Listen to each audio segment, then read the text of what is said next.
Pozdravljeni! V tem video tutorialu si bomo pogledali uporabo orodja z vidika podjetja. V prejšnjem delu smo si pogledali, kako se samo podjetje registrira.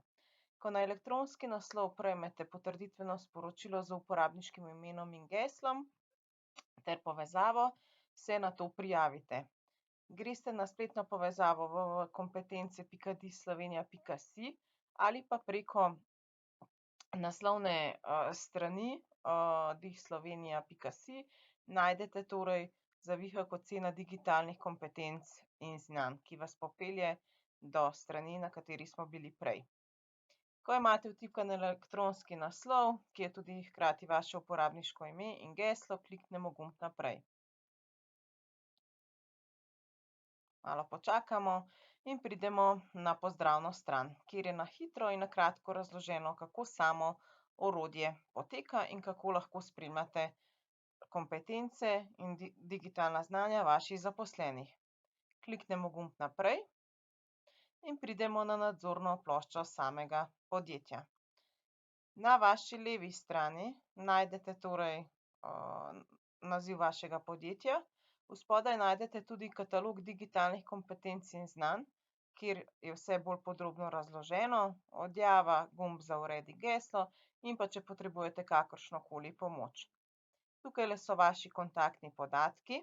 Če se sprehodimo naprej, pa sledi pregled vaših zaposlenih, analitika po pozicijah, prav tako po sklopih, torej po sklopih digitalne kompetence in digitalna znanja, in pa potem še analiza vprašalnikov vaših zaposlenih, kjer si pravzaprav lahko za vsakega zaposlenega prenesete poročilo PDF, glede na to, kaj je reševal, za katero torej posamično vlogo.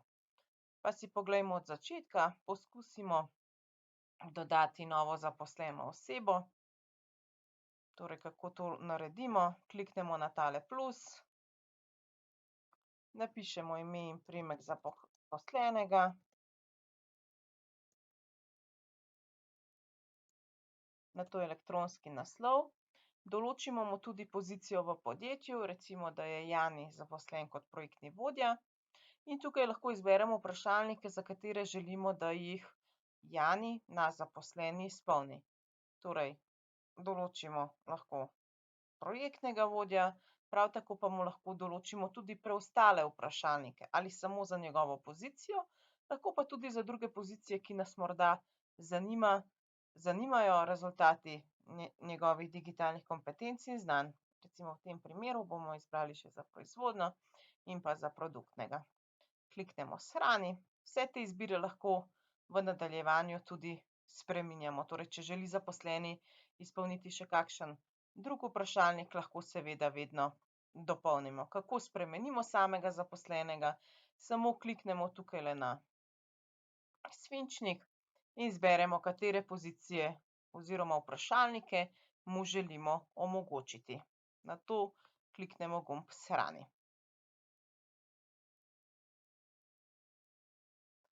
V samem razporedu zaposlenih, kakor vidite, so z modro označeni vprašalniki, ki so posamezniku na voljo.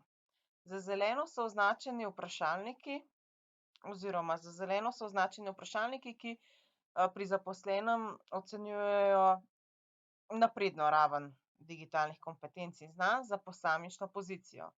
Z modro gre za srednjo raven. Torej, te številke vam povejo, kakšen je bil skupni rezultat digitalnih kompetenc in znanj posamičnega zaposlenega.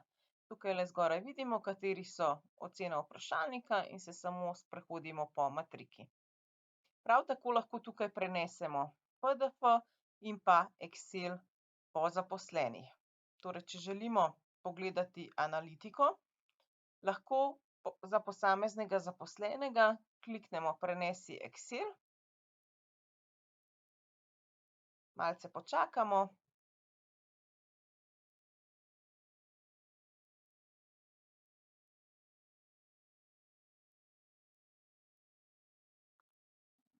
Izvozi se nam analitika po zaposlenih, kjer lahko pregledamo torej analitiko posklopi digitalne kompetence, digitalna znanja, torej kdaj je bil datum izpolnjevanja, katera je poslovna vloga in kako so bile ocenjene njegove digitalne kompetence. Prav tako potem sledi posklopi digitalna znanja, sledijo ocene in pa še pregled zaposlenih po njegovem ocenjevanju vprašanj. To lahko zapremo. Torej, omogočena je analitika po zaposlenih, omogočen pa je tudi izvoz zaposlenih. Torej, to pomeni, da se nam prikažejo zaposleni, vsi zaposleni skupaj v enotnem Excelu, če bi si želeli delati kakšne posebne statistike ali ustvarjati kakšne analize. Torej, kot vidimo, tukaj gre za izvoz več zaposlenih, vedno imamo prvo podjetje, velikost, dejavnost, kohezijska datum izpolnjevanja, nato pa za katero poslovno vlogo gre in potem spet celotni sklopi digitalnih kompetenc, enako sledijo digitalna znanja, potem pa še pregled zaposlenih po posamičnih kompetencah in pa digitalnih znanjih. Torej, s tem lahko delamo različne analitike in urejamo same podatke naših zaposlenih.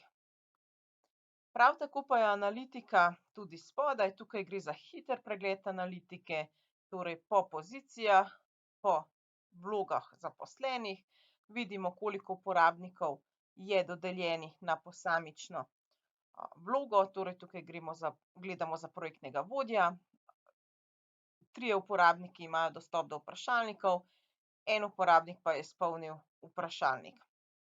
Enako tukajle, torej dva uporabnika imata dostop do HR pozicije, en izpolnjen vprašalnik in povprečen rezultat vprašalnika. Seveda je to pri večjem izpolnjevanju števila zaposlenih, se vam potem tukaj vodi statistika. Tako potem tudi vidite, pri katerih posamičnih vlogah v podjetju morda izstopajo digitalne kompetence in znanja in na kaj morate dati večji poudarek.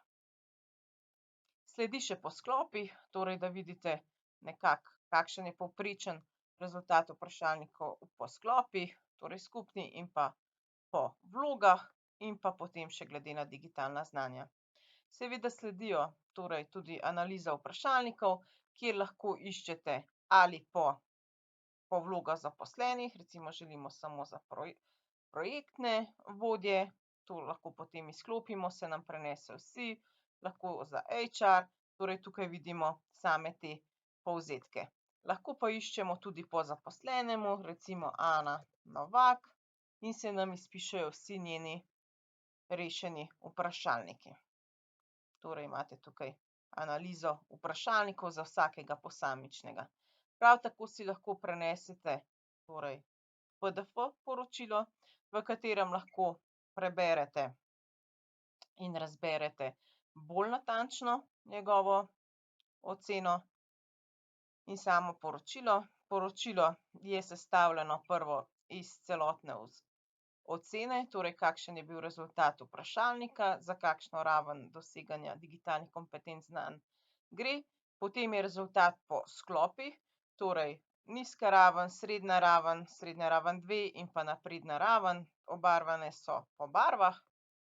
Če se spustim navzdol, pa sledi še načrt usposabljanja. Za eno leto so kompetence in digitalna znanja, ki jih je potrebno doseči v roku enega leta, potem do 3 let in nato do 5 let. In potem sledi še posamični opis teh digitalnih kompetenc in znanj. Če se vrnemo nazaj, ob strani smo že na začetku omenili, da najdete tudi katalog digitalnih kompetenc in znanj, ki ga s pritiskom na ta gumb odprete. In sledi, torej če vas malce bolj podrobno zanima, kako je samo orodje nastalo, kaj je podlaga, in potem tudi katalog kompetenc glede na posamične vloge, katera so vedenja in veščine, ki jih preverjamo skozi orodje, prav tako pa slednje sledi tudi za digitalna znanja. Za vse tiste, ki vas malce več zanima. Torej, to gre za orodje za spremljanje digitalnih kompetenc in znanj vaših zaposlenih, ki naj vam služi kot osnova, v katero usposabljanja zaposlenih morate vlagati, da boste čim prej dosegli čim boljše rezultate pri digitalnih kompetencah in digitalnih znanj vaših zaposlenih. Uspešno uporabo!